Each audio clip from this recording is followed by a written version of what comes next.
ஜடாதாரியும் குருதேவரின் வாத்சல்ய பாவனை சாதனையும். குருதேவரின் அருளால் மதுர்பாபு பெற்ற அனுபவங்களும் அவரது நடத்தையும்.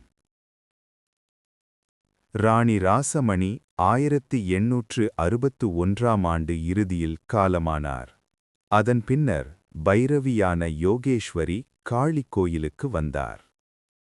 அவர் வந்தது முதல் 1863ஆம் ஆண்டு வரை குருதேவர் தாந்திரீக சாதனைகளில் ஈடுபட்டிருந்தார். அந்த நாட்களிலிருந்து அவருக்கு பணிவிடை செய்யும் பேறு மதுர்பாபுவுக்கு கிடைத்தது. இதற்கு முன்னரே அவர் குருதேவரை பலமுறை சோதித்து அவரது தீவிர பக்தி, அசைக்க இயலாத சுய கட்டுப்பாடு, உயர்ந்த துறவு ஆகியவற்றில் நம்பிக்கை கொண்டிருந்தார். ஆனால் குருதேவரிடம் ஆன்மீகத்துடன் பைத்தியமும் சிறிது கலந்துள்ளதோ என்ற ஐயம் மட்டும் அவரை விட்டு அகலவில்லை. அவரது அந்த ஐயம் குருதேவரின் தாந்திரீக சாதனைகளின் போது அடியோடு மறைந்துவிட்டது. அது மட்டுமல்ல, குருதேவரின் தெய்வீகத் தன்மையை வெளிப்படுத்துகின்ற பல நிகழ்ச்சிகளைக் கண்ட மதுர்பாபுவின் மனத்தில் குருதேவரில் உறைவது அன்னை காளியே என்ற திட நம்பிக்கையும் வேர்விடத் தொடங்கியது. தன்னிடம் கொண்ட பெரும் கருணையால் அன்னை காளியே குருதேவர் வடிவில் வந்து தன் சேவையை ஏற்றுக்கொள்கிறாள், தன்னை வாழ்வின் ஒவ்வொரு நிலையிலும் உடனிருந்து காக்கிறாள், தன் செல்வாக்கையும் பெருமையையும் நாள்தோறும் வளர்த்து வருகிறாள் என்று உறுதியாக நம்பினார். அவரது நம்பிக்கையை மெய்ப்பிப்பது போலவே அவர் தொட்ட காரியமெல்லாம் வெற்றி மேல் வெற்றியை அடைந்தது. அன்னை எப்போதும் தனக்கு துணை நிற்பதை குருதேவரின் திருவருளால் அனுபவத்திலும் உணர்ந்தார். ஆகவே குருதேவரின் சாதனைகளுக்குத் தேவையான பொருட்களை வாங்கிக் கொடுப்பதிலும், குருதேவரின் விருப்பத்திற்கிணங்க இறை வழிபாடு போன்ற நற்செயல்களிலும் மதுர் பெருந்தொகை செலவழித்ததில் வியப்பேதுமில்லை. சாதனைகளின் விளைவாக குருதேவரின் ஆன்மீக சக்தி நாளுக்கு நாள் பொலிந்ததற்கேற்ப அவரிடம் சரண் புகுந்த மதுரிடம் உற்சாகம், தைரியம், வலிமை முதலியவை வளர்ந்தன. இறைவனிடம் கொண்ட அசையாத நம்பிக்கையால் அவரது திருவருளுக்கு பாத்திரமான பக்தன் தன் உள்ளத்தில் விவரிக்க முடியாத உற்சாகமும் வலிமையும் ஒவ்வொரு கணமும் பொங்கிப் பெருகுவதை உணர்ந்து அனுபவிக்கிறான். மதுரின் நிலையும் அதுபோன்றே இருந்தது. ஆனால் உலகியலில் ஈடுபாடு கொண்ட அவரது பக்தி குருதேவருக்கு சேவை செய்வதிலும் புண்ணிய செயல்களில் ஈடுபடுவது போன்றவற்றிலுமே திருப்தியடைந்து நின்றுவிட்டது. ஆன்மீக பேரரசினுள் புகுந்து அதன் இரகசியங்களை அறிவதில் சிறிதும் அக்கறை காட்டவில்லை. தன் பலம், அறிவாற்றல், நம்பிக்கை, செல்வம், புகழ் ஆகிய அனைத்திற்கும் குருதேவரின் திருவருளே காரணமென்பதிலும், இம்மையிலும் மறுமையிலும் தனக்கு அவரே பற்றுக்கோடு என்பதிலும் உறுதியாக இருந்தார் அவர். மதுர் நடத்திய அன்னமேரு விழா. தாம் உலகியல் விவகாரங்களில் மிகவும் பாதுகாப்பாக இருப்பதற்கு குருதேவரின் திருவருள்தான் காரணம் என்று மதுர்பாபு நம்பியதை அந்த காலகட்டத்தில் அவர் மேற்கொண்ட முயற்சிகளும் செயல்களும் உறுதிப்படுத்துகின்றன. 1864ஆம் ஆண்டில் மதுர் தட்சிணேஸ்வரத்தில் மிகுந்த பொருட்செலவில் அன்னமேரு விழா கொண்டாடியதைப் பற்றி ராணி ராசமணியின் வரலாற்று நூல் விரிவாக கூறுகிறது. இது பற்றி ஹிருதயர் கூறினார், இந்த விழாவின் போது ஏராளமான பொன், வெள்ளி ஆகியவற்றுடன் 1000 மடங்கு அரிசி, 1000 மடங்கு எள் என்று பண்டிதர்களுக்கு அள்ளி வழங்கினார் மதுர்பாபு. பிரபல பாடகியான சஹசரியின் கச்சேரி, ராஜ்நாராயணனின் சண்டிப் பாடல்கள், யாத்ரா என்று காளிக்கோயில் வளாகமே சில நாட்கள் விழாக்கோலம் பூண்டிருந்தது. பாடகர்கள் பாடிய பக்திப் பாடல்களை கேட்டு குருதேவர் அடிக்கடி பரவச நிலையடைந்தார். குருதேவர் அந்த பாடல்களை எவ்வளவு ஈடுபாட்டுடன் கேட்டார் என்பதைக் கொண்டு அதற்கேற்ப பாடகர்களுக்கு விலையுயர்ந்த சால்வைகள், பட்டாடைகள், பணம் முதலியவற்றை மதுர்பாபு வழங்கினார். பத்மலோசனருடன் சந்திப்பு. இந்த விழாவிற்கு சில நாட்கள் முன்னர் பர்த்வான் மன்னரின் அரண்மனை தலைமை பண்டிதரான பத்மலோசனரின் ஆழ்ந்த அறிவு, பணிவு ஆகியவை பற்றி கேள்விப்பட்டு குருதேவர் அவரைக் காண சென்றிருந்தார்.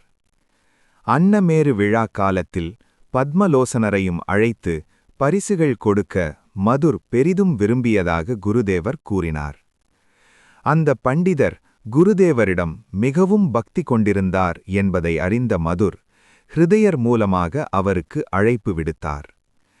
ஏதோ காரணத்தால் மதுரின் அழைப்பை பத்மலோசனரால் ஏற்றுக்கொள்ள முடியவில்லை. பண்டிதர் பத்மலோசனரை பற்றி வேறொரு இடத்தில் விரிவாக கூறியுள்ளோம். குருதேவர் வைணவ சாதனையில் ஈடுபட்டது ஏன்? தாந்திரீக சாதனைகளை முடித்த பின்னர் வைணவ சாதனைகளில் குருதேவருக்கு ஈடுபாடு ஏற்பட்டது. அதற்கு பல காரணங்கள் உண்டு. முதலாவதாக, வைணவ சாஸ்திரங்கள் கூறும் 5 பாவனைகள் சம்பந்தப்பட்ட அனைத்து சாதனைகளிலும் ஆழ்ந்த அறிவும் நீண்டகால பயிற்சியும் பெற்றிருந்தார் பைரவி. யசோதையின் நிலையில் குருதேவருக்கு அவர் உணவு ஊட்டியதைப் பற்றி ஏற்கனவே குறிப்பிட்டுள்ளோம். அதனால் குருதேவரை அவர் வைணவ சாதனைகளில் உற்சாகப்படுத்தியதில் வியப்பேதும் இல்லை. இரண்டாவதாக, வைணவ குடும்பத்தில் பிறந்த குருதேவர் வைணவ சாதனைகளில் ஈடுபடுவது இயற்கையே.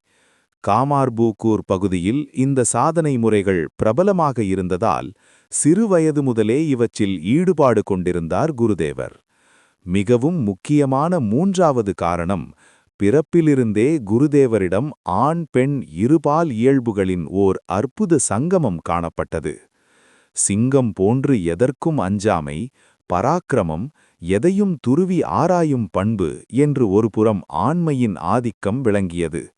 மறுபுறம் மென்மையாக, அதே சமயம் உறுதியாக மக்களையும் பொருட்களையும் சீர்தூக்கி அறியும் இயல்பு, சில விஷயங்களில் ஆழ்ந்த பற்று, பெண்மையின் இயல்புகள் அவரிடம் மிளிர்ந்தன.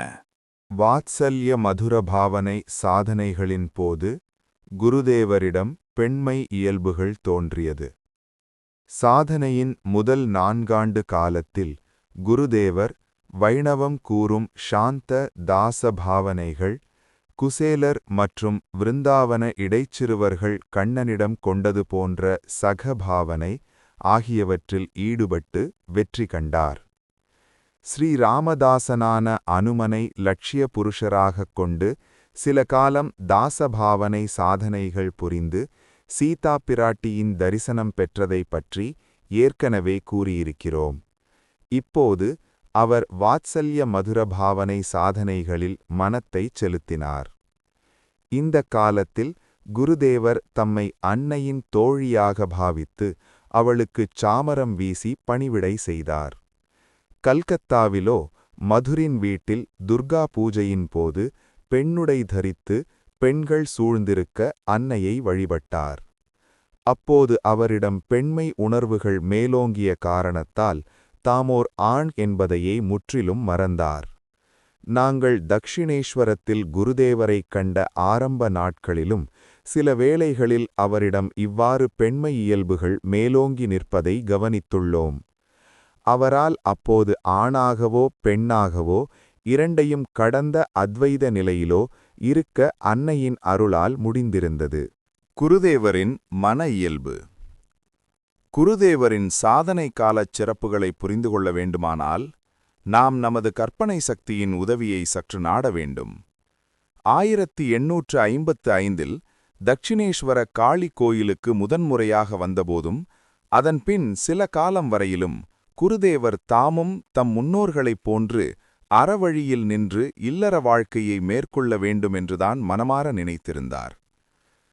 பிறப்பிலிருந்தே அகந்தை சிறிதும் இல்லாதிருந்ததால் தான் உயர்ந்தவன் என்ற எண்ணமோ மற்றவர்களை விட தம்மிடம் நற்பண்புகள் மிகுந்துள்ளது என்ற எண்ணமோ குருதேவரிடம் ஒருபோதும் தோன்றியதில்லை. அவர் சாதனை வாழ்க்கையில் அடியெடுத்து வைத்தபோது அவரது அசாதாரணமான சிறப்புகள் ஒவ்வொரு படியிலும் வெளிப்படத் தொடங்கின. தன்னலம் சிறிதும் மற்றவரும் சத்தியனிஷ்டருமான குருதேவர் அந்த தெய்வீக சக்தியின் நோக்கத்தை புரிந்துகொண்டு அது காட்டும் வழியில் நடக்க தம்மை பழக்கப்படுத்திக் கொண்டார். அவரது மனத்தில் சம்ஸ்காரங்கள் மிகக் குறைவு. ஏட்டுக்கல்வியின் நோக்கம் அரிசியையும் வாழைக்காயையும் மூட்டை கட்டுவது, அதாவது பணம் சம்பாதிப்பதற்கு மட்டுமே என்பதை உணர்ந்த குருதேவர் படிப்பை நிறுத்திக் கொண்டார்.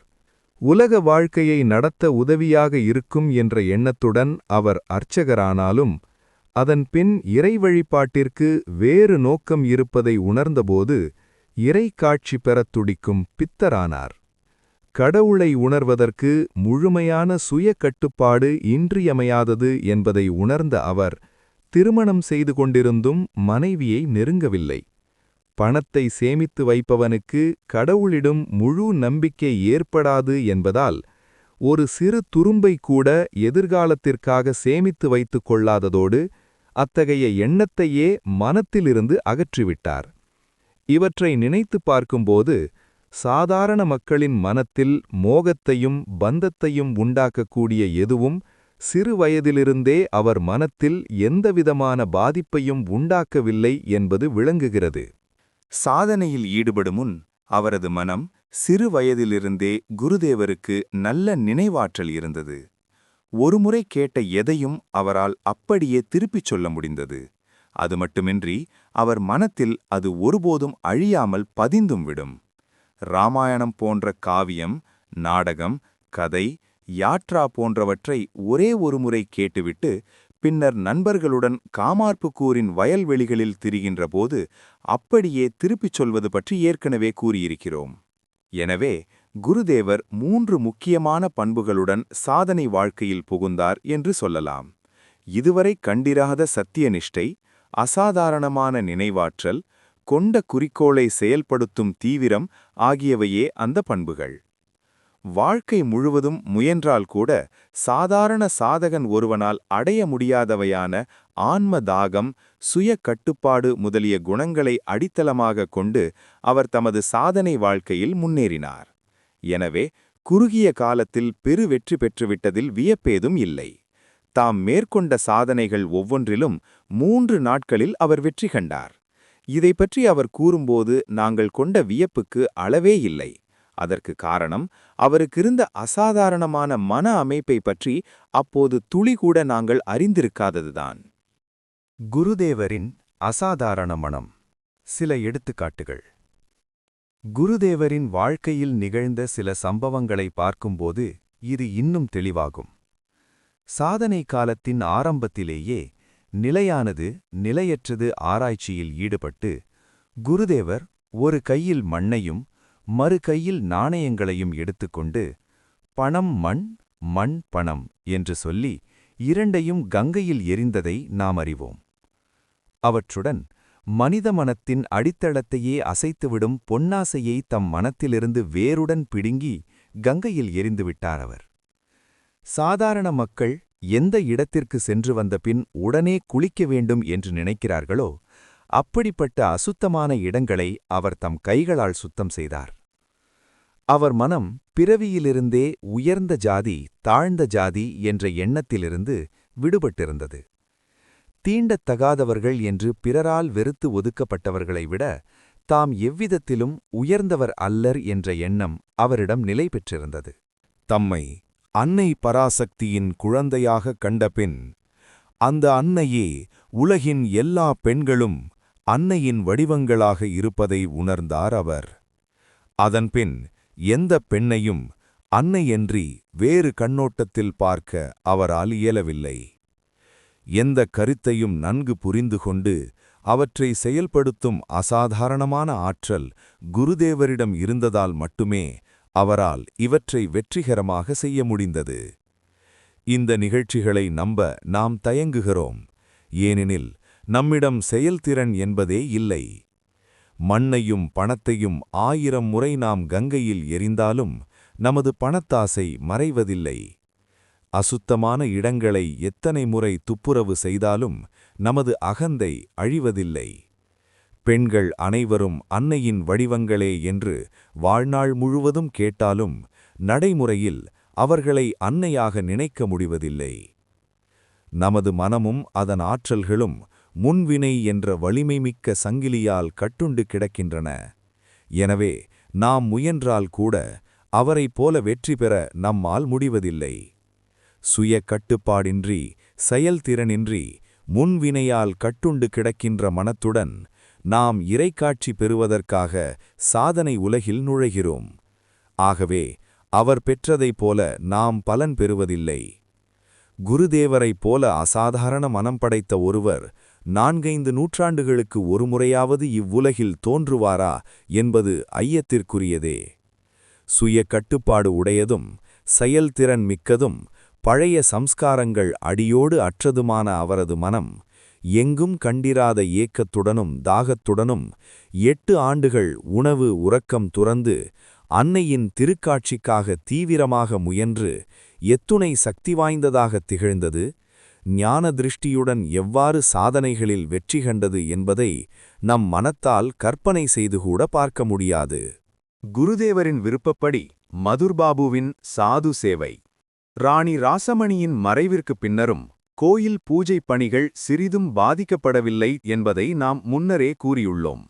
ராணிக்குப் பின்னர் பொறுப்பேற்ற மதுர்பாபு அன்னையின் பூஜைக்காக குறிப்பிட்ட தொகையை செலவழித்து வந்தார். அவர் குருதேவரையே தஞ்சமடைந்திருந்ததால் குருதேவர் விரும்பும்போது பல மடங்கு அதிகமான தொகையையும் செலவழித்தார். ஆலய சேவையுடன் அடியார் சேவையையும் ஈடுபாட்டுடன் செய்தார் மதுர். குருதேவரின் அறிவுரைகளால் அடியார்களையும் பக்தர்களையும் ஆண்டவனாகவே நம்பினார்.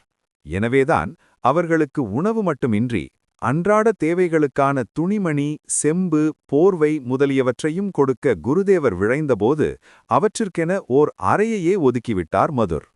பொருட்கள் அந்த அறையில் எப்போதும் தயாராக வைக்கப்பட்டன.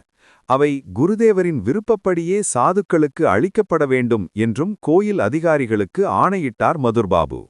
சில நாட்களுக்குப் பிறகு பல பிரிவுகளைச் சேர்ந்த சாதுக்களின் சாதனைகளுக்கு வேண்டிய அனைத்து உபகரணங்களையும் கொடுக்க வேண்டும் என்ற ஆவல் குருதேவரின் உள்ளத்தில் எழுந்ததை அறிந்த மதுர் அதற்கான ஏற்பாடுகளையும் உடனே செய்தார். இவையெல்லாம் ஏறக்குறைய 1862-63 ஆண்டுகளில் நிகழ்ந்திருக்கலாம். சாதுக்களுக்கும் பக்தர்களுக்கும் செய்யப்படுகின்ற இந்த சேவையை நாட்டின் பல பகுதிகளிலும் இருந்த சாதுக்கள் அறியலாயினர். ராணி ராசமணியின் காலத்திலேயே தீர்த்த யாத்ரீகர்கள் தங்கிச் செல்லும் இடமாக இருந்த காளி கோயிலின் புகழ் தற்சமயம் மேலும் பரவியது. அனைத்து பிரிவுகளையும் சேர்ந்த சாதுக்கள் தட்சிணேஸ்வரத்திற்கு வரத் தொடங்கினர். தங்களுக்கு அளிக்கப்பட்ட உபசரிப்பிலும் சேவையிலும் மகிழ்ந்து அந்த சாதுக்கள் கோயில் மேலாளரை வாழ்த்திச் சென்றனர். இவ்வாறு அங்கு வந்த சில சிறந்த சாதுக்களைப் பற்றி குருதேவர் கூறியுள்ளதை வேறிடத்தில் கூறியுள்ளோம். அவர்களுள் ஒருவர்தாம் ராமயத் பிரிவைச் சேர்ந்த ஜடாதாரி என்ற சாது. அவர் குருதேவருக்கு ராமமந்திர தீட்சை கொடுத்ததுடன் ராம்லாலா எனப்படும் பாலராமன் விக்கிரகத்தையும் கொடுத்தார். இது ஏறக்குறைய 1863 ஆண்டில் நிகழ்ந்திருக்கலாம். ஜடாதாரியின் வருகை. ஸ்ரீராமரிடம் ஜடாதாரிக்கு இருந்த ஆழ்ந்த அன்பு, அளவற்ற பக்தி ஆகியவற்றைப் பற்றி அடிக்கடி குருதேவர் கூறுவதுண்டு. பாலராமன் திருவுருவத்தை ஜடாதாரி மிகவும் நேசித்தார். தக்ஷிணேஸ்வரத்திற்கு வருமுன்னரே அவர் நீண்ட நாட்களாக உள்ளார்ந்த பக்தியுடன் அந்த விக்கிரகத்தை வழிபட்டு வந்தார். பாலராமனிடம் கொண்ட தூய அன்பு அவர் மனத்தை முழுவதுமாக நிறைத்து நின்றது. ஸ்ரீராமசந்திரர் பேரொளி வீசித் திகழும் குழந்தை வடிவில் அவர் முன் தோன்றி அவரது பக்தி நிறைந்த வழிபாட்டை ஏற்றுக்கொண்டதைக் காணும் பேற்றினை குருதேவரிடம் வருமுன்னரே அவர் பெற்றிருந்தார். ஆரம்பத்தில் அவ்வப்போது சிறிது நேரம் மட்டுமே தோன்றிய அந்த காட்சி சாதனை தீவிரமடைந்தபோது சாதாரண பொருட்களைப் பார்ப்பது போன்ற தெளிவுடன் நீண்ட நேரம் தெரிந்தது. இவ்வாறு ஒரு வகையில் ராம்லாலா ஜடாதாரியின் இணைபிரியா நண்பனாகிவிட்டதாகவே கூற வேண்டும். எதனை பூஜித்ததால் இத்தகைய பெரும்பேரும் பேரின்பமும் கைகூடியதோ அந்த ராம்லாலா விக்கிரகத்திற்கு நாள்தோறும் பூஜை போன்ற சேவைகள் செய்தபடியே இந்தியாவின் பற்பர புண்ணியத் தலங்களுக்கு யாத்திரை சென்றார் ஜடாதாரி. வழியில் தக்ஷிணேஸ்வரக் கோயிலுக்கும் வந்தார். ஜடாதாரிக்கும் குருதேவருக்கும் ஏற்பட்ட நெருங்கிய தொடர்பு. ஜடாதாரி ஏதோ ஓர் உலோக விக்கிரகத்திற்கு பக்தியுடன் போதையும் வழிபாடுகளும் செய்து கொண்டிருந்ததை மட்டுமே மக்கள் கண்டனர். அதற்கு மேல் அவர்களுக்கு வேறொன்றும் தெரியாது. பாலராமனின் திருக்காட்சி தமக்கு கிடைப்பதை அவர் வேறு யாருக்கும் சொல்லவில்லை. ஆன்மீக பேருலகின் ஈடிணையற்ற சக்கரவர்த்தியாக திகழ்ந்த குருதேவர் முதல் சந்திப்பிலேயே ஜடாதாரியின் பாலராம விக்கிரகத்திற்கு நடைபெறுகின்ற பூஜை என்ற திரையினுள் நடக்கின்ற அற்புத திருநாடகத்தை புரிந்து கொண்டு விட்டார். அதனால் ஜடாதாரியிடம் அளவற்ற மதிப்பு கொண்டு அவர் ராம்லாலாவுக்கு பூஜை செய்வதற்கு தேவையான பொருட்களையெல்லாம் பெருமகிழ்ச்சியுடன் கொடுத்தார். நாள்தோறும் ஜடாதாரியுடன் இருந்து அவர் ராம்லாலாவுக்கு செய்யும் பூஜையை பக்தியுடன் கண்டு களித்தும் வந்தார். ஜடாதாரியைப் போல ஸ்ரீராமரின் திருக்காட்சியை பெற்றதாலேயே குருதேவரும் இத்தனை ஈடுபாட்டுடன் ஜடாதாரியின் பூஜையில் கலந்து கொண்டார். இவ்வாறு குருதேவருக்கும் ஜடாதாரிக்கும் இடையில் நெருக்கமான புனிதமானதோர் உறவு தோன்றி வளர்ந்தது.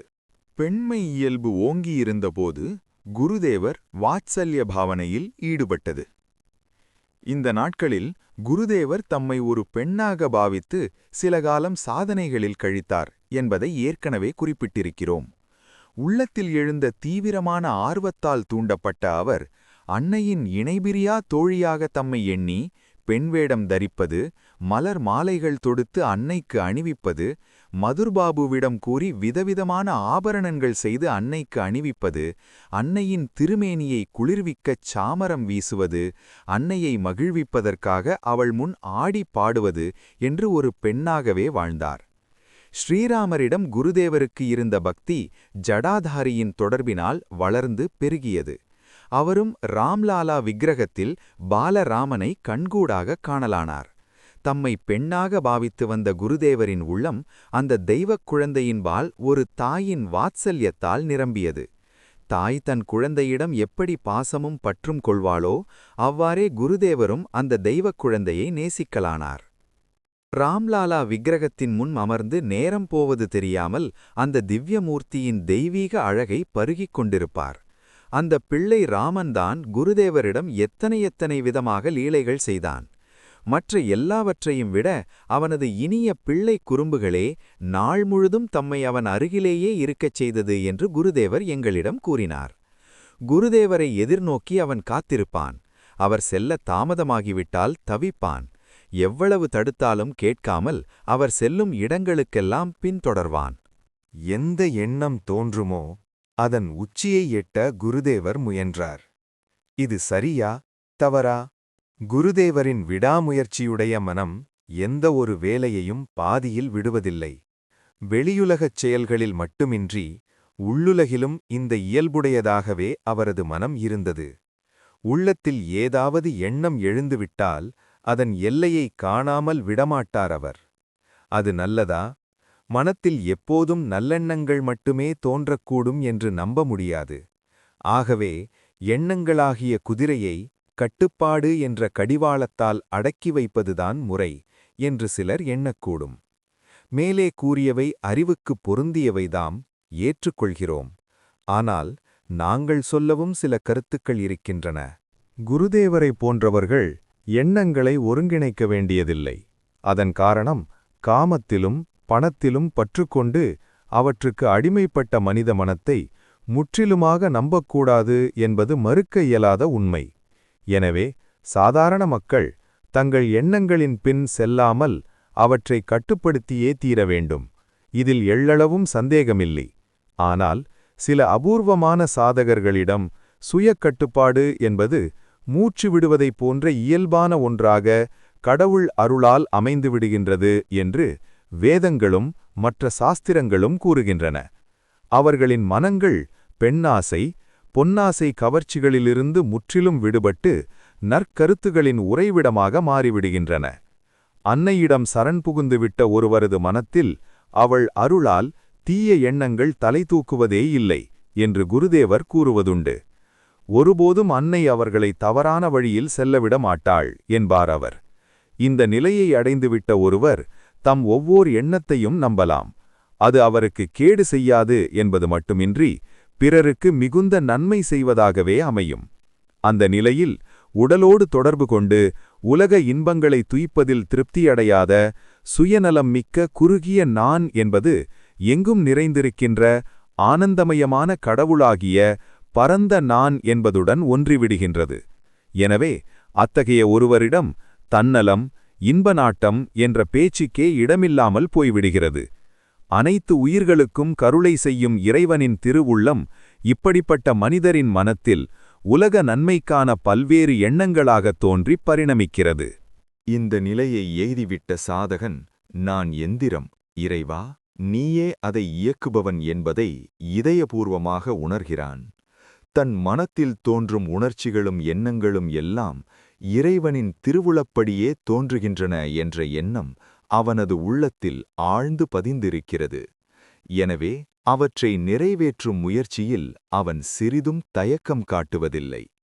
அத்தகைய சாதகர்கள் செய்கின்ற அனைத்து செயல்களும் பிறருக்கு சிறந்த பயன்களையே கொண்டு வருகின்றன. குருதேவரைப் போன்ற சீரிய ஆத்மாக்களிடம் இந்த நிலை மிக சிறுவயதிலேயே வந்துவிடுகின்றது. இதனால்தான் அவரைப் போன்ற மகாபுருஷர்கள் தங்கள் மனத்தில் தோன்றும் எண்ணங்களை தயக்கமின்றியும் காரண காரியங்களுக்காக காத்திருக்காமலும் செயல்படுத்துவதை வரலாறுகளில் நாம் காண்கிறோம். தங்கள் சிறிய விருப்பங்களை ஆண்டவனின் பரந்த விருப்பத்துடன் ஒன்றுபடுத்தி விடுகின்ற அவர்களால் சாதாரண மக்களின் மனத்தில் தோன்றுகின்ற அனைத்து எண்ணங்களையும் புரிந்து கொள்ள முடியும். ஏனெனில் எல்லா மனங்களும் இறைவனின் பரந்த மனத்தின் பகுதிகளே அல்லவா? அங்கே நுண்ணிய எண்ணங்களாக இருப்பவைதானே மனித மனங்களில் பரிணமித்து தோன்றுகின்றன. இத்தகைய சாதகர்கள் தங்கள் மரணம் பற்றி அறிந்தும் துயருறுவதில்லை. உதாரணம்: இத்தகைய உன்னத புருஷர்கள் முழுக்க முழுக்க ஆண்டவனின் திருவுள்ளத்தையே சார்ந்திருப்பதால் அவர்களிடம் தன்னலமோ அச்சமோ துளிகூட இருப்பதில்லை. தங்கள் அற்ப உடலுக்கோ மனத்திற்கோ ஏதாவது பொருளாலோ மனிதராலோ தீங்கு நேர்வதாக இருந்தால் அது அவர்களுக்கு முன்கூட்டியே தெரிந்துவிடுகிறது. தெரிந்தாலும் அந்த பொருளிடமோ மனிதரிடமோ அவர்கள் சிறிதும் வெறுப்பு கொள்வதில்லை. மாறாக பரிவோடு அவர்களின் அந்தச் செயல்களுக்கு முடிந்த அளவு உதவி செய்கின்றனர். ஓரிரு உதாரணங்களின் மூலம் விளக்கினால் இதனை நன்றாக புரிந்து கொள்ள முடியும். சீதை தூய்மையானவள் என்று தெரிந்திருந்தும், எதிர்காலத்தில் நடக்கப் போவதை அறிந்திருந்தும் ஸ்ரீராமர் அவளை காட்டிற்கு அனுப்பினார். உயிரினும் மேலான இலக்குவனை ஒதுக்கினால் தமது மனித வாழ்க்கையே ஒரு முடிவுக்கு வந்துவிடும் என்று தெரிந்தும் அவர் இலக்குவனை ஒதுக்கினார். தன் குலமான யாதவ குலம் அழிந்துவிடும் என்று தெரிந்திருந்தும் அந்த அழிவை தடுக்க கண்ணன் சிறிதளவும் முயலவில்லை. மாறாக உரிய தருணத்தில் அந்த அழிவு நிகழ வழிவகுக்கின்ற முறையில் நடந்து கொண்டார்.